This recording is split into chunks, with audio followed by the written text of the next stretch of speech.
Сәлем. Карантин булса да, изоляция булса да, без лимонны төшерүне туктатмаска булдык. Һәм дөньяда безнең көндәлек тормышыбызда булай да тискәре һәм безне коткыга сала торган вакыйгалар адым саен. Шуңа күрә монда мин сезгә яхшы һәм матур хәбәрләр генә җиткерергә тырышырмын. Киттек. Безнең беренче хәбәр сыерлар белән бәйле. Алдагы чыгарылышта сыер белән тәмамладык. Монда сыер белән башлыйбыз. Кукмара районы Состамак авылындагы сыерның фотографиясы 2020 елга Америкада чыгарылган календарьның июнь битенә эләккән. Әлеге сыерның фотографиясы дип әйтик инде. Америкада яшәүче Иделия исемле кыз, аның бабайсы Кукмара районыннан җәй көне Кукмарага кайткач, көтүдән кайтып баручы сыерны фотога төшерә һәм аны бер конкурска җибәрә. Әлеге конкурста 600 кешедән 12 кешенең фотографиясын сайлап алалар һәм шуларны календарь итеп бастыралар. Һәм Состамак авылы сыеры июнь айының битенә эләгә. Һәм әлеге фотографиясына Россия, Татарстан, Кукмара, татар йорты каршыннан узып баручы сыер дип язылган була.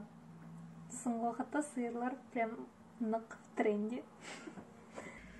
Якын арада кияүгә чыгарга, әйләнергә яки керсенчә аерылышырга җыенганнарга Біраз көтіп тұрға туры киләчәк. Юстициялар министрлыгы регистрацияләрне 1 июльгә кадәр туктаткан.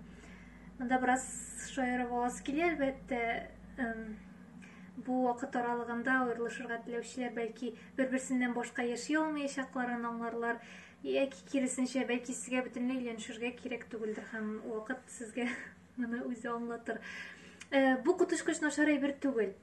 Һәм моңа бәйле тагы бер әйбер искә төшә. Ул Россиядә гаиләләрдә домашний насилиенең бик киң таралган булуы һәм карантин вакытында мондый очраклар бик күпкә артыр дигән курку һәм борчу да бар.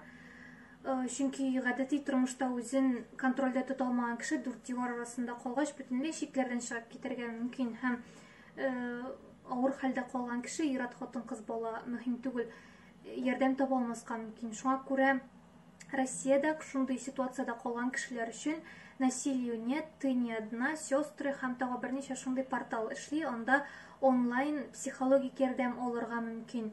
Һәм гомумән үзебезнең янәшәдәгеләребезгә игътибарлырак булсак иде бу катлаулы чорда һәм ташламасак иде бер-беребезне.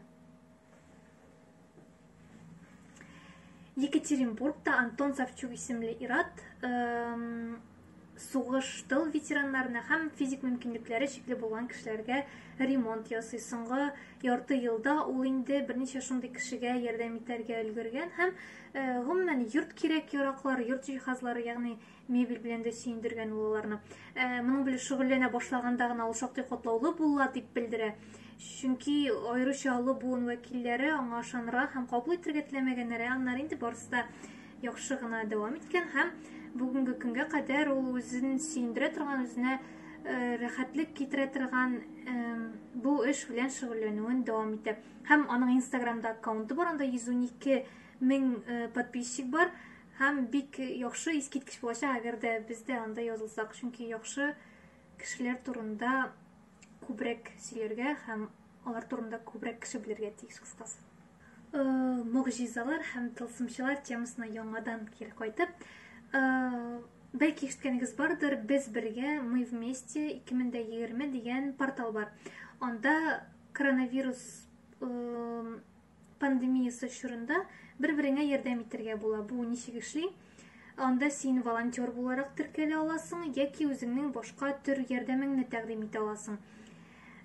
9 яшьлек Василина исемле кыз карантин чорында балаларга, кичкенә балаларга күңелсез булмасын өчен аларга әкият укырга тәкъдим итә. Ул сәнгатьле, матур итеп әкият укырга ярата икән һәм WhatsApp аша кичкенә балаларга үзләре теләгән әкиятне сөйләргә әзер.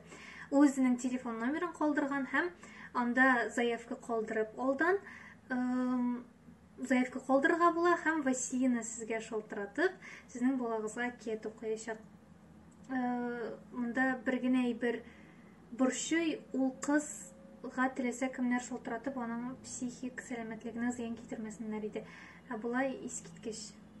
Инде әкиятым искип китте хәзер. 10-нчы бу безнең юбилей чыгарылышы була бит инде. Безнең 10-нчы чыгарылыш шуның белән тәмам. Яхшы хәбәрләр булса, кызыклы вакыйгалар булса, сездә сөйләгез, бүлешегез. Һәм әлегә шулар. Сау